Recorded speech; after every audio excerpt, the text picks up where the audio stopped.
নমস্কার, সকলেই আশা করি ভালো আছেন। তো আমি আবার আপনাদের কাছে ভিডিও নিয়ে চলে এসেছি। তো প্রথমেই বলুন আপনারা কে কেমন আছেন? আশা করছি ভালো। তো প্রথমেই বলি, আমি যে বিষয়ে কথাটা বলবো, জানি না আপনাদের কার কতটা ভালো লাগবে। যদি ভালো লাগে কমেন্টে জানাবেন এবং একটা লাইক দেবেন। আর এটা হয়তো সবাই জানেন যে মা মানে কি? আমরা অকারণে মাদের দোষ দিই। সব সময়তেই মা দেখে আমরা একটা কাঠগড়াতে দাঁড় করাই। সেই কাঠগড়াটা হচ্ছে সংসারের কাঠগড়া, জানেন তো? তো সেই মা দিকে নিয়েই আমি আজকে ভিডিও। তো মা মানে কি? মা মানে আমাদের গর্ভধারিণী, আমাদের যে গর্ভে ধারণ করে, থাকার ঘর যেটা আমাদের। মা মানে আমাদের খাবারের ঘর, যেখান থেকে আমরা জন্মাবার পরেই মা দুধ পান করি। মা মানে স্নেহ, মা মানে ভালোবাসা, মা মানে বিশ্বাস, যাই বলুন না কেন। তাই মায়ের কোনো বিকল্প নেই। মা মা।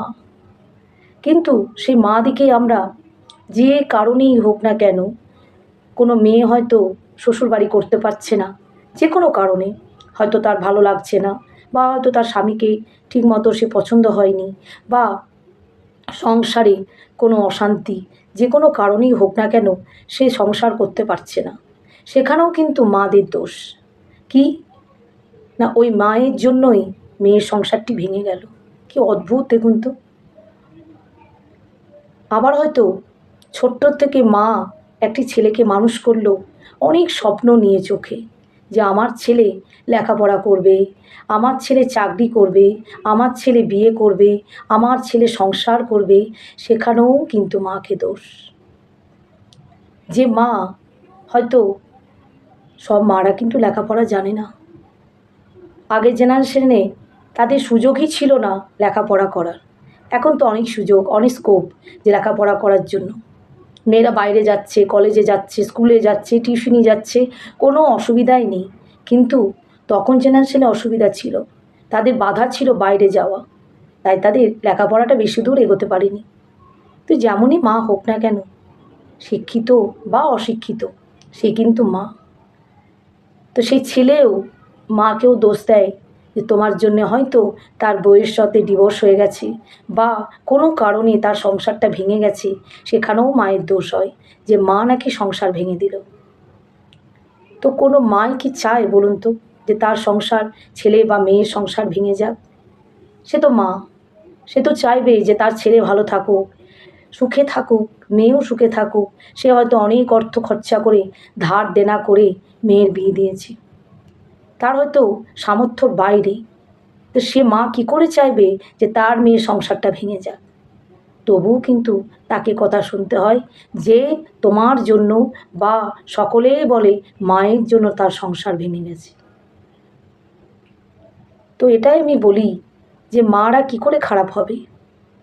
যে মা আমাদেরকে জন্ম দিল, যে মা আমাদেরকে ছোট্টর থেকে মানুষ করলো, লেখাপড়া শেখালো, হাত ধরে চলা শেখালো। প্রথম চলা কিন্তু মায়ের আঙুল ধরে। আমরা যখন প্রথম হাঁটি তখন মায়ের সে হাতটা ধরে হাঁটি। তো সে মা কী করে আমাদের এত কষ্ট দেবে, বা এত সবাইকে, সবার জন্য সংসার ভেঙে বেড়াবে, এটাই বুঝতে পারছি না। মা সকলকে খাওয়ায়, নিজের কপালে হয়তো মাছের সে লেজাটা ছাড়া আর কিছুই জোটে না। কারণ সে তো মা, সে সবার পাতে চেয়ে থাকে তার ছেলে কতটা বড় মাছ পেল পিস, বা তার মেয়ে কতটা বড় পিসের মাছ পেল, পেটি পেল কি না মাছের, সেটাও মা লক্ষ্য রাখে। কিন্তু মায়ের জন্য কারো লক্ষ্য থাকে না। শেষ পাতে হয়তো লেজাটাই তার কপালে জোটে। সবাইকে খাইয়ে হাঁড়িতে যেটুকু ভাত থাকে সেটুকুই মা হাসি মুখে তুলে খেয়ে নেয়, কারণ সে মা। আমরা সে অনুভূতি আমাদের নেই, বা আমরা ফিলই করি না যে মা আমাদের জন্য কতটা করে। হয়তো ছেলে মেয়েরাও বুঝতে পারে না যে মা দিকে আমরা এতটা আঘাত দিই, এতটা কষ্ট দিই, বা যন্ত্রণা দিই, সেক্ষেত্রে মায়ের কতটা খারাপ লাগে। আজকে যদি আমরা মাকে এইভাবে বা বাবাকে আঘাত দিই, বা বৃদ্ধাশ্রমে পাঠিয়ে দিই, সেক্ষেত্রে আমাদের ছেলেমেয়েরাও কিন্তু সেম করবে আমাদের জন্য। কারণ তারা তো এটাই শিখছে না, আমাদের কাছে এটাই তারা শিখছে যে আমরা মাদেরকে কতটা যত্নে রাখছি, কতটা সেবা করছি।